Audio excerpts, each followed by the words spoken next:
Bawal din naman, gusto niyo magtipid, wala kang pambili ng tubig, meron tayong mga water station dyan. Walang problema. Ano pa? Pagdating po sa mga deadline na papasa po. Ayun lang. Actually, sa Arellano University, depende sa sitwasyon. Kung halimbawa sana, ganitong araw kailangan anak, mas may pasa mo na, hindi na hospital ka, bibigyan ka ng extension. Okay? Pero di ba, lahat tayo sa mga students, so alam natin kung siguro yung priority natin. So, alam ko naman yan, alam mo. Ano pa? Kung halimbawa, umabsent ka kasi may problema ka, sir, submission na ngayon ng project, may problema ako sa bahay, ano gagawin ko? Sige, pasan mo lang. Wala nang problema. And then, madali lang naman ma-approach yung mga teachers. Walang problema. Lahat ng mga teachers dito, pwede yung pag-usap. Ano pa? So, pag na-late ba, sir, ano ba yung nito, sir, rules pag ma-late? Pag na-late ka, Oo. pag na-late ka naman dito, open pa rin ang gate. Mas importante pumasok ka. Yes. Unless sa mga ibang schools, di ba? Pag na-late ka, hindi ka na pwedeng pumasok. Dito Oo. kasi sa Arellano University, pag halimbawa na-late ka, papapasukin ka pa rin dito sa Para may consequence. wala naman. Kakausapin ka lang naman ng advice kung paulit-ulit na. Tatanong namin kung anong reason kung bakit na-late ka. Bawal naman pagalitan ng student, baka pala may problema siya sa bahay. Kung hindi, baka nagkatrabaho siya. So, paano pag araw-araw talaga, sir? Na kung Late pag siya. araw-araw na siyang hindi pumapasok, ang ginagawa namin is kinukontak namin mga guardian ninyo. Di ba, sir? Tinatanong namin baka may problema kayo. Like, araw-araw po siya ma-late, sir. Yun. Kung everyday naman siyang nalilate, just I said a while ago, pwede namin kausapin yung bata. Baka may problema sa bahay. Okay. O baka mamaya may nadidepress na pala siya. Kung hindi, malayo yung tinitirhan niya. So, lahat na yun is investigan namin. And then, halimbawa sana yung bata hindi na pumapasok ng isang buwan o kung buwan, ang ginagawa namin is nag-home visit kami. So, kami na yung pupunta sa inyo, pupuntahan namin yung bahay ninyo, kakusapin namin yung guardian ninyo, kung anong gusto kung bakit hindi na kami pumapasok.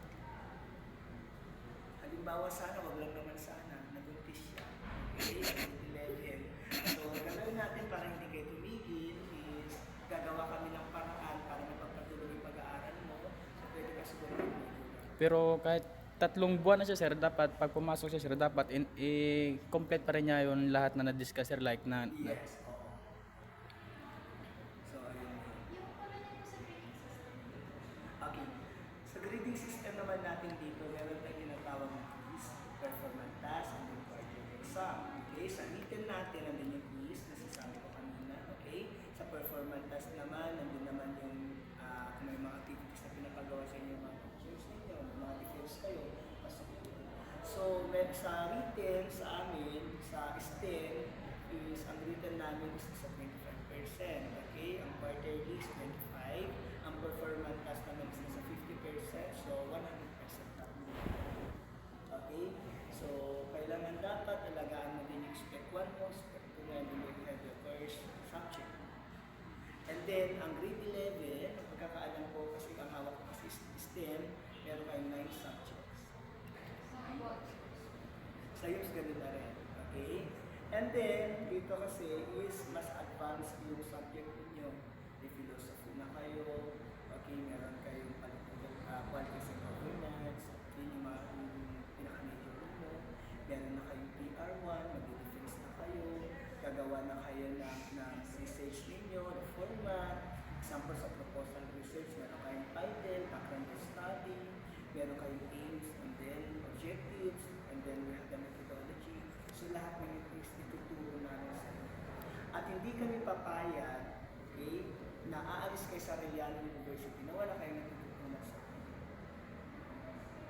So kailangan yun. Kasi sayang naman yung voucher na binabayad niyo sa akin. At kung halimbawa sana din na merong teachers na hindi natuturo, pwede kayong magsabi o nakita niyo yung principal natin. Walang problema yun. Baka kayo pang magre-reklamo sa amin, Sir, magle-lesson ka na naman. So dito kasi lahat everyday kailangan dapat yung teachers is natuturo. Ano pa?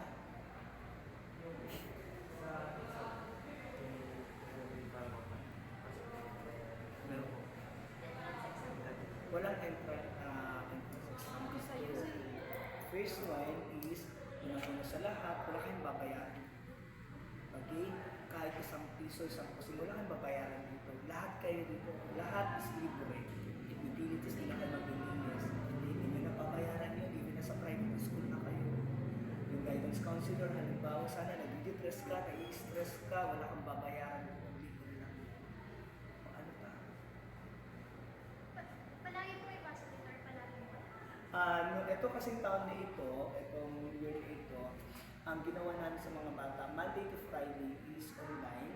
Okay, Tuesday, Wednesday, and Thursday is face-to-face nila. Sa ngayon kasi wala pa tayong memo na galing sa itaas kung ano yung day o procedure ng pasukan natin dito. Kung Monday to Friday ba, o Tuesday pa rin o hanggang Thursday pa rin. Ano ba dito sir? Half day lang ba dito? Or half day lang ba dito or what? Okay. Depende sa pasok mo. Sa pasok ninyo, half day kayo, pero ang gusto man full dito, anak. Kasi sa probinsya, Kasi ang pang-umaga kasi, ang pasok niyo first period is 6:15, ang uwi ninyo is 12:30, and may 11:30, so depende sa araw kasi. Ganun dito. kasi sa Cebu is whole day lahat. Sa probinsya. Opo. Oo, ganun talaga sa probinsya. Ano pa? Marami po mga activities dito. Hindi ko po mabubuhay ng mga school. Yes, marami tayong activities dito. Gaya dito, gawin yung activities nila mamaya. Kung maabutan nyo yung mga atin yung mamaya, may nakagaw, so makikita nyo hanggang mamayang 5, nandiyan na sila. Yes, events. May gagawin sila isasayawin din sila. Ano nga lang ng event ngayon sir? Parang, teka.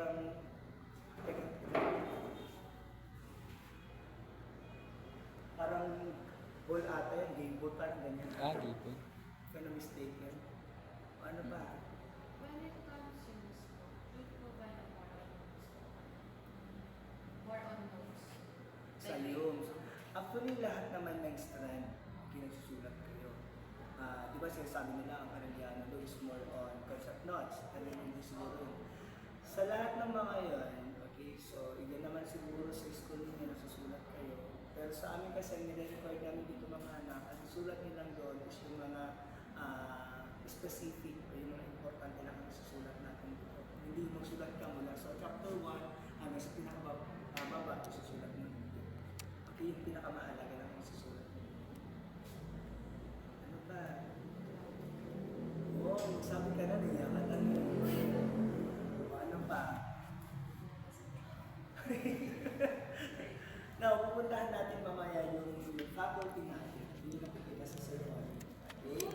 So, makikita din natin mamaya ang inihatid ko natin kayo sa kanya. Okay? Kasi kay EIA, inihatid ko din siya doon sa parang laboratory nila. Okay? Mamimit ko doon sa siya.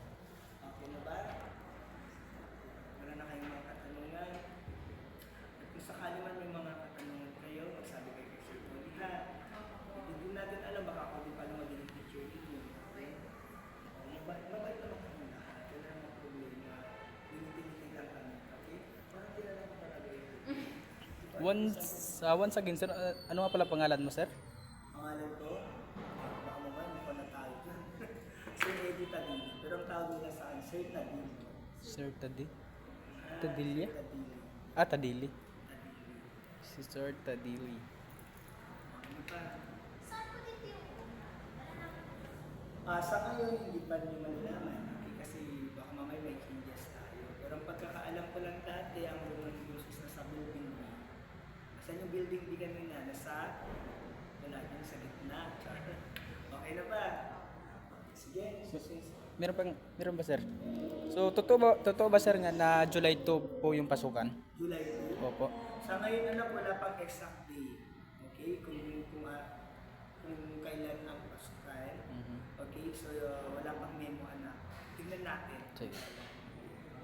And then malalaman niyo din naman yan pag nagbigay yan ng info yung mga incoming teachers natin. Ano pa? Meron pa. Sige na dun tayo. Iba lang sa... Sabi ko parang sige. Sir, thank you sir. Thank you po sir. Sige po. Thank you sir.